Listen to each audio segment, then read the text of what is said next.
Hello. So I'll be talking about extravasation of the chemotherapy drugs and a little bit of its management.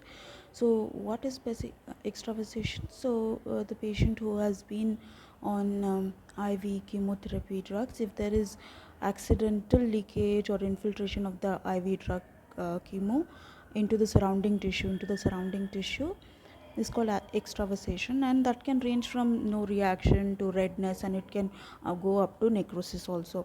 Now, based on how there are four categories of extravasation drugs, like it's vesicants, exfoliants, irritants, and neutrals. Now, what does vesicants cause? Vesicants usually cause, like if they can cause blisters like this, they can cause ulcerations like this, and even necrosis. So there is tissue damage over here.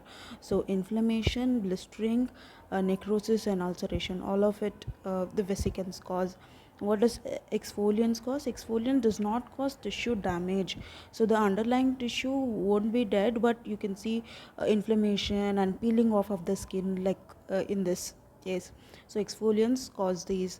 Now, irritants do not cause peeling of the skins or blisters, but they will have inflammation, erythema, mild pain, all of these. Now, neutrals do not cause any skin damage, tissue damage, or neither inflammation.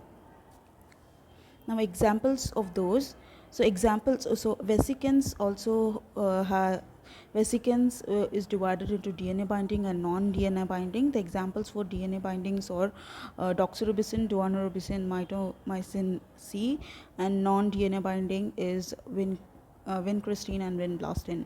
Examples for exfoliants is cisplatin, liposomal doxorubicin.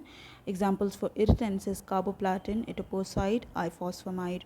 Examples for neutrals is cetuximab, rituximab, and bevacizumab.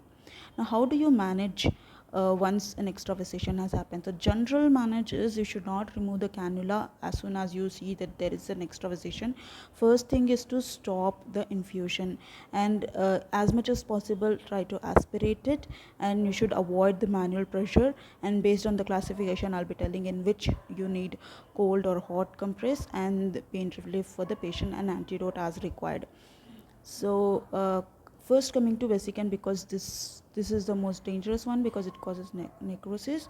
So how do we manage non-DNA binding? Non-DNA binding is by disperse and dilute method, and DNA binding by localize and neutralize method. Disperse and dilute method, like you're trying to inject hyaluronidase subcutaneously in pincushion fashion. So if this is the extravasated site, you pincushions fashion wise, you'll inject hyaluronidase, and you have to do this within 1 hour. So apart from this, you have to also give 1% hydrocortisone cream afterwards, elevate the limb, and warm compress. In this case, only warm compress is only in case of vinca alkaloids, that is non DNA binding vesicants. Now, in case of DNA binding vesicants, the intention is to localize and neutralize. How do you neutralize it? You'll neutralize by applying the topical DMSO, dimethyl sulfoxide. A thin layer of it should be applied on the skin. If there is blisters, you should not apply it on the blisters. So on the thin layer, you will put a dressing. So this has to be done within 25 minutes. Apart from this, induction 1% hydrocortisone cream, elevate the limb. Here it is the cold compress, like 4 times a day for 15 minutes.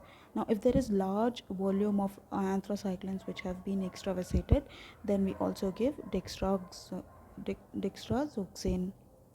Now, apart from vesicants, all of these are non-vesicants.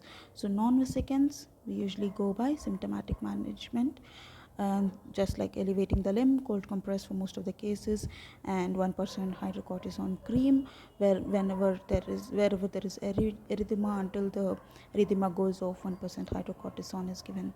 So basically this is the gist of it.